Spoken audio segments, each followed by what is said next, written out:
बाल संस्कार केंद्र पूरे भारत में चलते हैं, मुस्लिम देशों में भी चलते हैं, अमेरिका और कनाडा में भी बाल संस्कार केंद्र चलते हैं। वहाँ भी जो विद्यार्थी बाल संस्कार, वहाँ के बच्चे तो आप सोचो अंग्रेजी पढ़ते हैं, अंग्रेजी बोलते हैं, वहीं जन्मे, तो वो तो हिंदी बोल नहीं सकते, पर फिर भी बाल संस्कार केंद्र में जाते हैं और हिंदी भी सीखते हैं वहाँ। और जब सत्संग केंद्र का जो कार्यक्रम होता है वो पूरा होता है तो बच्चे लाइन में लगते हैं और फिर आरती की थाली लेकर जहाँ गुरुदेव का चित्र होता है वहाँ बच्चे आरती गाते हैं। उन्होंने पैम्पलेट ऐसे बनवाए, तो इंग्लिश में आरती लिखी, ज्योत से ज्योत जगाओ सदगुरु, तो बच्चे आरती गाते। अब तो उनको याद भी हो गई, छोटे छोटे बच्चे। और वो बच्चे भी रोज सुबह नहाकर सूर्य को जल चढ़ाते हैं, कि बाल संस्कार केंद्र में जाते हैं। नांदेड़ में बाल संस्कार केंद्र चलता है तो वहाँ के बच्चे कितने अच्छे। एक तो मुसलमान लड़की, वो भी श्री आशा रामायण का पाठ करती। दूसरा एक बच्चा नांदेड़ का, उसने बताया कि उसने दीक्षा ली, यवतमाल में सत्संग था बापू का, वहाँ पर दीक्षा लेने के 8 दिन बाद वो एक दिन घर पे सुबह जल्दी उठकर नहा धोकर माला से जप किया और गुरु गीता का पाठ कर रहा था। तो सर्दी के दिन थे, लाइट बंद हो गई तो अंधेरा था। अंधेरा होते हुए भी उसको गुरु गीता के अक्षर स्पष्ट दिख रहे थे, बड़े बड़े।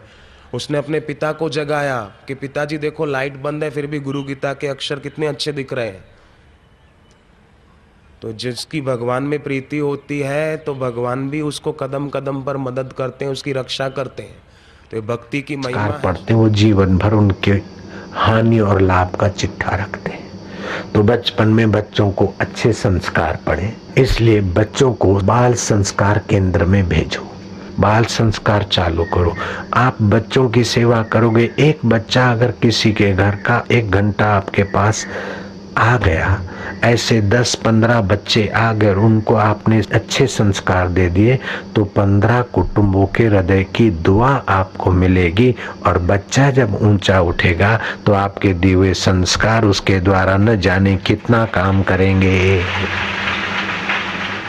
किसी ने इतना तप किया और हमें सत्संग मिला तो हम भी कुछ तप करें, दूसरे बच्चों को ही सत्संग मिल जाए, अच्छे संस्कार मिल जाए।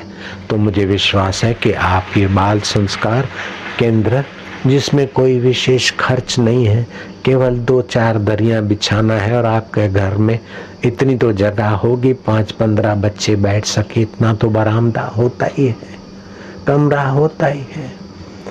अगर बच्चे बढ़ गए तो थोड़ा बहुत शामियाना भी या जैसे भी होता है वो सब हो जाता है जब आप ठान लो तो। फिर आरती वारती करके विदाई। हास्य प्रयोग करना सिखा दिया बच्चों को। भारतीय संस्कृति के छोटे छोटे कुमारों की कथा है, ऋषि प्रसाद में आती है। चाहते हैं कि बाल संस्कार केंद्रों में बच्चों को ऐसे तेजस्वी बनाएं ताकि देश को फिर से विश्व गुरु के पद पर पहुंचाए और देशवासियों के आंसू पहुंचने के काम करें ये लाल।